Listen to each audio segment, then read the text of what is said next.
Hello there, Cav P here. Did I ever tell you I had a huge crush on Jim Carrey when I was a kid?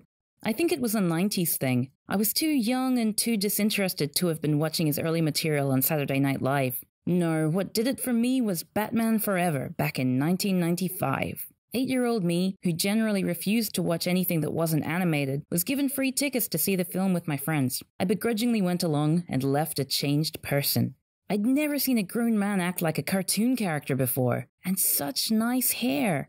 Well, until he turned into the Riddler. Gross. But his amazing comical performance more than made up for that. I was smitten.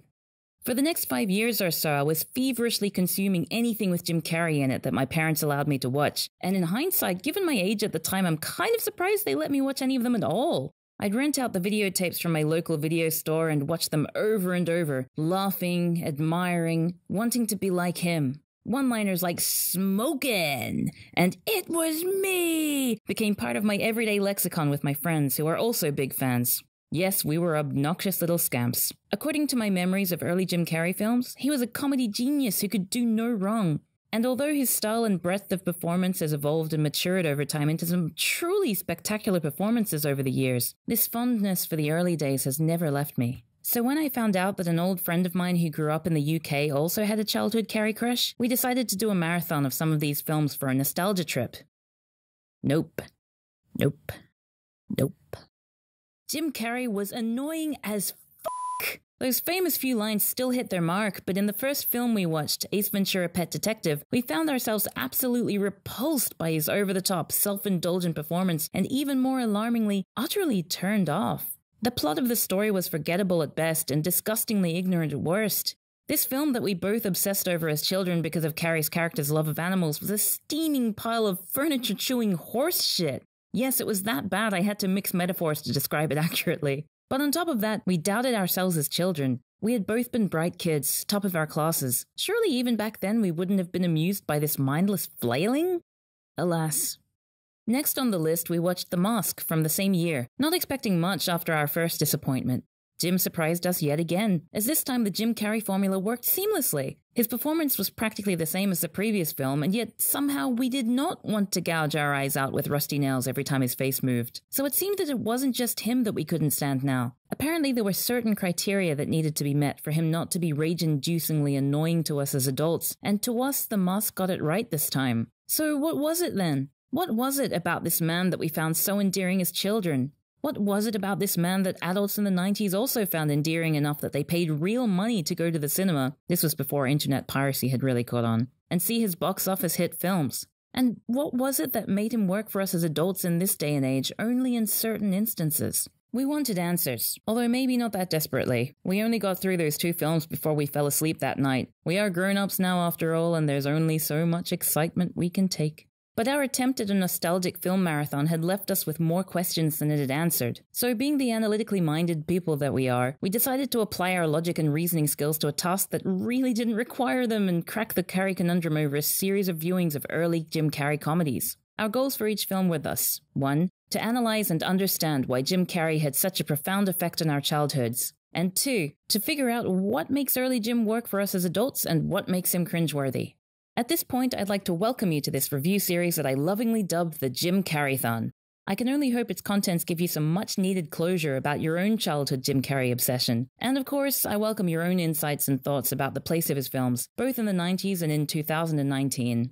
Alrighty then, it's party time! Somebody stop me! I'm sorry, I'm trying to remove it. Our adventure starts with Stop 1. Ace Ventura: Pet Detective. 1994. Ace Ventura: Pet Detective is a film which is widely attributed to kicking off Jim Carrey's mainstream fame, alongside The Mask and Dumb and Dumber. Interestingly, all those films were released in the same year, making our hero Jim a very busy little bee indeed during that time. Directed by Tom Shadyac, who went on to direct Carrey comedies Liar Liar and Bruce Almighty, this was the Jim Carrey film that I personally remember loving most as a child. At last, a movie about a man who loves animals just as much as me! Funnily enough, my memories of the film didn't include the plot or any characters outside of Jim himself. All I remembered was his multitude of catchphrases. Alrighty then. The who, the her.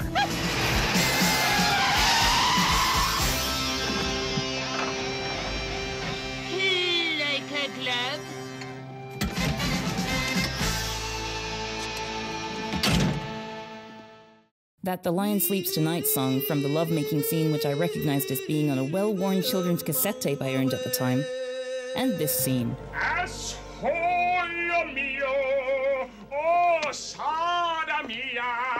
Apparently this was all I needed to be happy when I was 8 years old. Not so much over 20 years later, as it turns out. Me and my friends sat in front of the screen expecting to relive our childhoods. And I suppose perhaps it did bring our childhoods back up, if only in the form of bile rising in our gullets to gush forth in a stream of putrescence which would still have been more palatable than watching that film. Okay, while we're here, I may as well give you the loose premise of Pet Detective. And I'm not embarrassed to admit that I needed the Wikipedia plot synopsis on hand to actually remember it. Ace Ventura: Pet Detective follows the eponymous Ace as he's hired to find the real dolphin mascot of the Miami Dolphins, an American football team. 90s hotshot Courtney Cox struggles valiantly but ultimately fails to convey realistic attraction to Ace as his love interest and employer, the Dolphins' chief publicist. There is also a cameo from then-current Dolphins player Dan Marino, who looks alternatingly thrilled and uncomfortable to be there. The film was not good. Not good at all. The expressions on our faces hovered between horror and disgust, both at Jim himself and at our taste in film as children, not to mention the number of adult fans he accrued when the film came out. To say Jim Carrey is bowel-wrenchingly annoying in that film would be an understatement. His face twists and turns with every syllable that leaves his mouth in ways that are not conducive to the communicative task at hand. His body flops around like a fish drowning on land.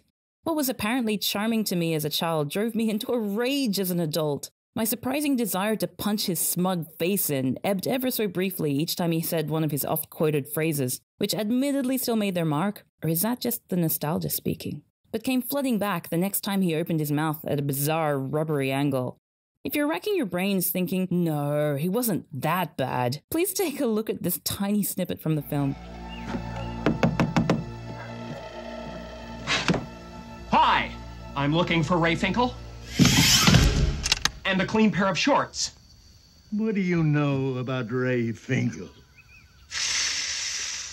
Soccer-style kicker, graduated from Collier High, June 1976. Stetson University honors graduate, class of 1980. Holds 2 NCAA Division I records, one for most points in a season, one for distance. Former nicknamed the Mule, the first and only pro athlete ever to come out of Collier County, and one hell of a model American.